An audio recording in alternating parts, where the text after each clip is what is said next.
নতুন করে দেখছি জামায়াতের নিবন্ধন বাতিলের দাবিতে কিছু মানুষ আসলে বক্তব্য দিচ্ছে বা বয়ান দিচ্ছে। তো জামায়াত ইসলাম হচ্ছে বাংলাদেশের একটা খুবই গুরুত্বপূর্ণ এবং নির্যাতিত একটা দল আমি মনে করি, এবং বিগত ফ্যাসিস্টের আমলে কিন্তু আমরা দেখেছি শেখ হাসিনাও কিন্তু বা তার দলও কিন্তু জামায়াতের নিবন্ধন বাতিল করতে চেয়েছিল, তা কিন্তু সম্ভব হয়নি বাংলাদেশের আপামর জনগণের ভালোবাসার কারণে।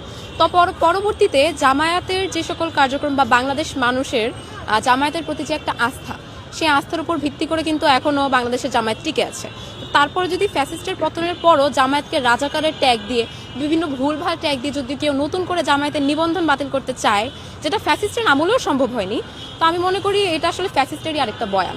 এবং তন্নি যেই মহিলা, উনি একজন কাপড় বিক্রেতা মূলত। তো আমি বুঝি না, যার কিনা বিগত সময়ে কোনো সচেতনতা ক্রিয়েট হয়নি, যার কিনা জুলাই আন্দোলনের মতো এত গুরুত্বপূর্ণ একটা জায়গায় সে সচেতন হতে পারেনি, তার হঠাৎ করে এই জামায়াত রাজাকার, জামায়াত বাংলাদেশে থাকতে পারবে না বা নিবন্ধন বাতিল করতে হবে, বা বাংলাদেশের নারীদের হয়ে এত সচেতনতা তার মধ্যে 1-2 দিনে কিভাবে এসে পড়লো।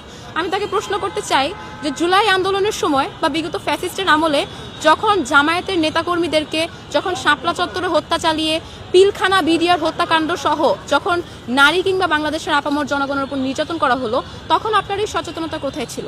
তখন কি আপনি জন্ম নেননি? আর আপনি যদি তখন জন্ম না নিয়ে থাকেন, তাহলে 2 দিনের পৃথিবীতে এসে আপনার এরকম অন্য একটা দলের নিবন্ধন বাতিল চাওয়ার কোনো অধিকারই নেই, এটা আমি বলতে চাই।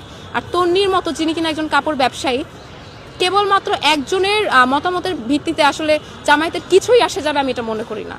আমি মনে করি যে বাংলাদেশের প্রশাসন, বাংলাদেশের সরকারের অবশ্যই এই বিষয়গুলোতে দৃষ্টিপাত দেওয়া দরকার, যে কারা সোশ্যাল মিডিয়াতে এসে বাংলাদেশের জনগণকে এরকম জনগণের মাঝে এরকম গুজব ছড়াচ্ছে বা অন্য একটা দলকে এরকম হ্যারাসমেন্টের শিকার হতে হচ্ছে কাদের জন্য, এই বিষয়টা আইডেন্টিফাই করে তারা কি ভারতের কোনো গুপ্তচর কিনা, এই বিষয়গুলো জাস্টিফাই করে তাদেরকে আইনের আওতায় আনার।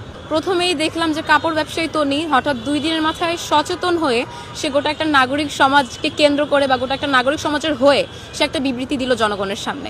পরবর্তীতে যখন তাকে সমর্থন করার মতো কোনো একটা লোকও খুঁজে পাওয়া গেল না, সে তখন বলছে এটা নাকি তার বক্তব্য না, নীলা ইসরাফিলের বক্তব্য। তো এটা কি কোনো ছেলে খেলা? রাজনীতি কি কোনো ছেলে খেলা? বা তার মাথায় কি এতটুকু সেন্স নেই? সে কি এতটুকু বড় হয়নি যে তাকে কেউ একটা কোনো বক্তব্য পাঠ করতে বলে দিল আর সে নতুন বাংলাদেশে এসে কোনো একটা বক্তব্য পাঠ করে ফেললো? এটা কি এতই ইজি? এগুলো জনগণের সামনে আসলে মূলা ঝুলিয়ে দেওয়ার মতো একটা অবস্থা আমি মনে করি।